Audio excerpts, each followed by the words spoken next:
Hey friends, welcome back to the channel. If you're new here, my name is Nate Plummer. I am an actor's coach and the founder of Stage Door Unlocked. And I am so glad that you clicked on this video today because I get to talk about one of my favorite people.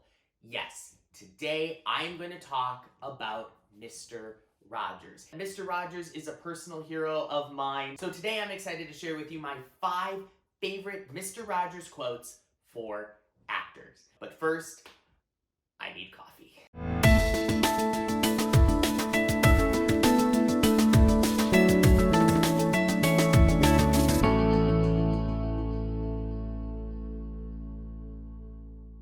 This feels wrong. Hold on. I'll be right back. If I'm going to talk about Mr. Rogers, I obviously have to be wearing a Mr. Rogers sweater. See, Mr. Rogers was such an incredible person. We all know this. Like, there were so many things that his TV show taught us. And even though his show was really geared at children, there were so many life lessons that we just as adults can take away from it. But there are a bunch of quotes that I think really truly can apply to actors, and that's what we're going to go through in this video today. Let's get into the quotes. There is only one person in the whole world like you. If you think about it for a moment, there has never been and will never be in the history of the earth another person just like you. I chose this one to start off with because so often as actors, we try to be exactly what casting wants us to be, or at least what we think casting wants us to be.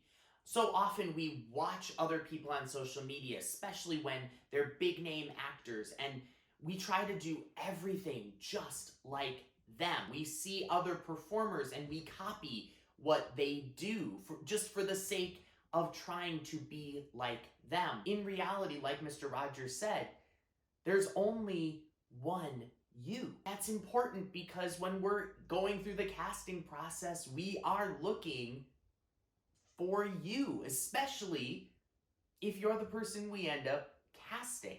Trying to be someone else just because you think that they're doing exactly what casting wants, or that they're living the life you want to have, is foolish, because they're the only one that is like them, and you're the only one that's like you.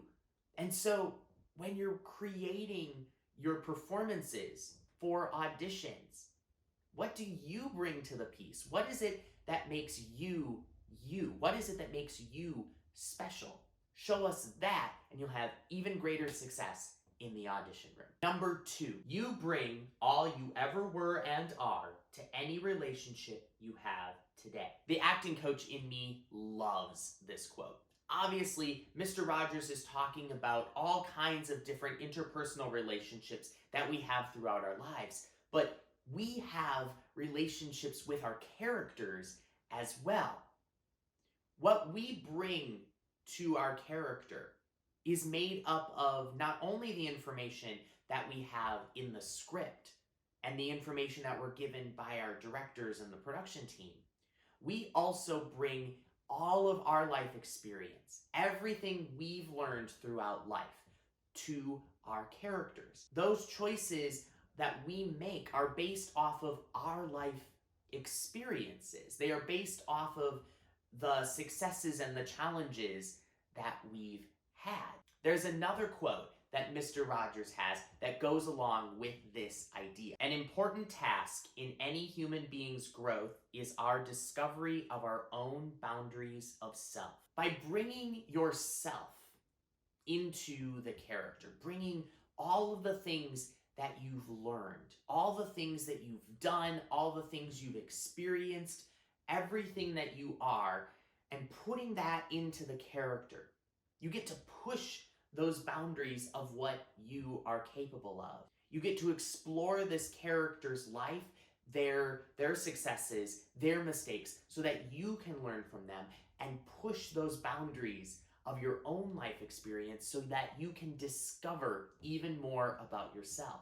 By sharing part of who you are, you get to learn from the character and expand on what you bring to the world. This is like what Stella Adler said, where actors need to be students of the world. You need to learn as much as you can about the world, and that's true.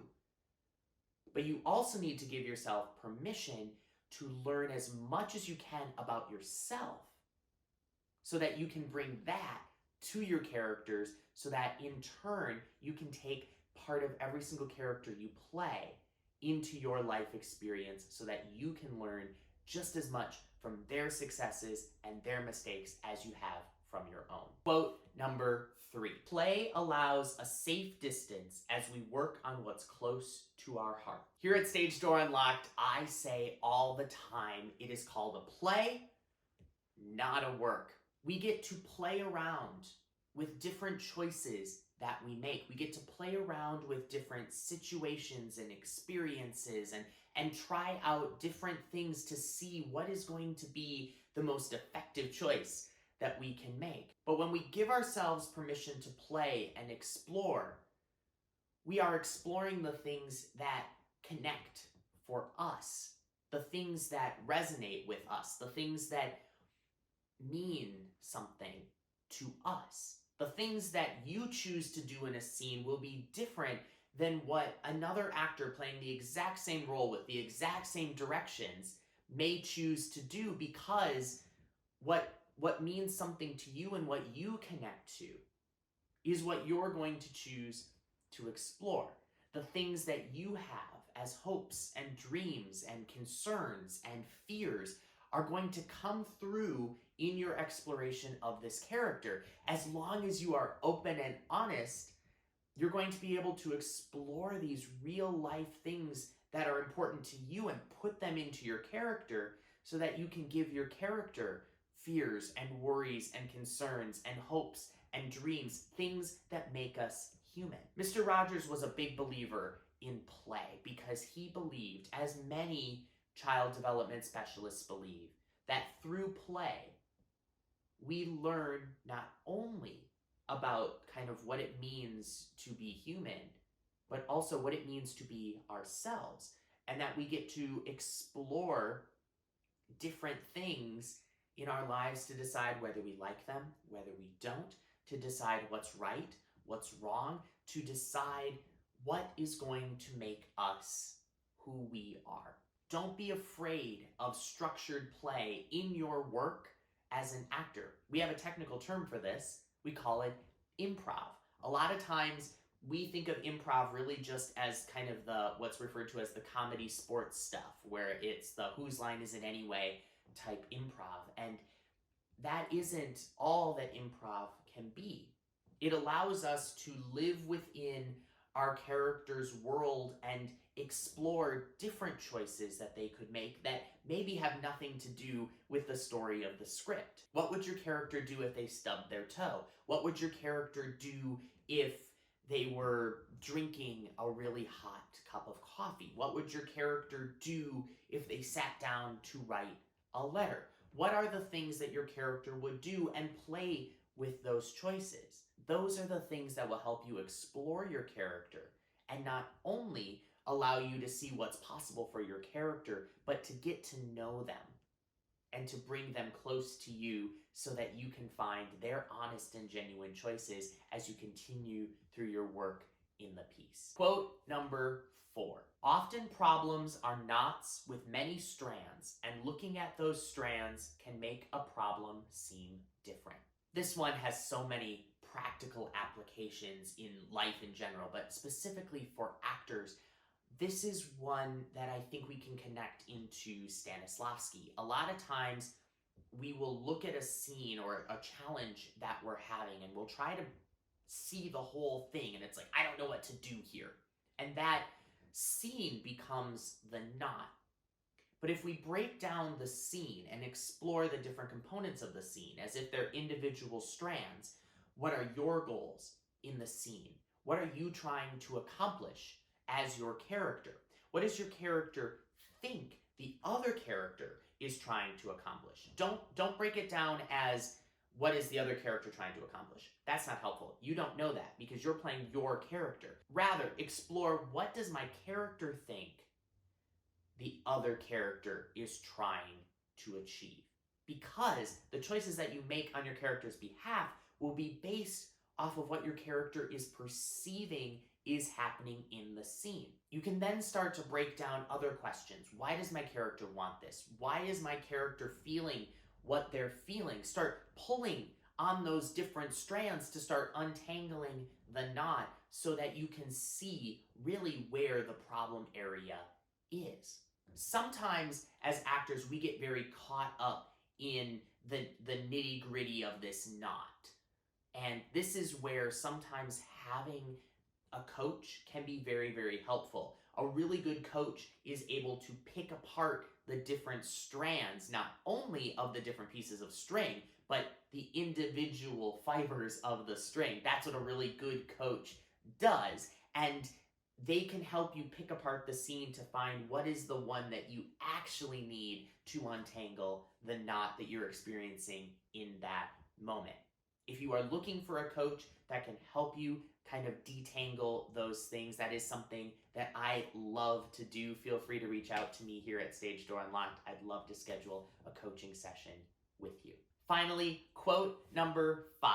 Find the simplest truthful answers. This one's really short and sweet, and I think that's part of the point. Obviously, the whole quote is about finding the simplest choice, but it's also about finding the most truthful. When we do things honestly for our characters, they read as real because they are real.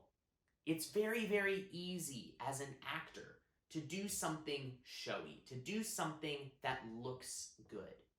That makes it seem like we're actually doing something. But it isn't always real. Most of the time, when you pick the thing that seems so easy, so obvious that it doesn't feel like it's enough, the thing that feels like it can't be that simple, that is usually the right choice to play in the scene. By trying to do more, you're hiding behind your acting. But the reason why the one seems so simple, so easy, is because it's the natural choice that you would choose. It's the most truthful choice for you. If you've done all of the homework, you've explored the character, you've thought about their choices, you've thought about what's happening in the scene, and then you say, well, this is what I do, then do that thing. That's the simplest, easiest answer, and it's more than likely the right one for the scene because it's going to read the most truthful for you. A lot of times we like to make acting complicated. We like to make it hard. And at its core, acting is very, very simple. It's its simplicity that makes it frustrating. I spend more time with my clients breaking down things that we already instinctively know how to do and giving them names than I do anything else, because good actors go off of their instincts. They make educated choices on their character's behalf, but they go not just from here or what they think is going to impress casting. Instead, they go from what's inside them and they go, this is what I do. And when you make those choices, those are the impressive ones. When you commit to those choices, that's when it gets really cool. And that's when casting sits up and takes notice. There you go. That's it for this video. I hope you enjoyed it. It was a little different video than we usually have. Do you like the cardigan? Should I keep the cardigan, or does it make me seem too old? Why don't you comment down in the comment section below. That's it for this video, friends, neighbors. As always, you're awesome, be awesome, and I'll see you soon.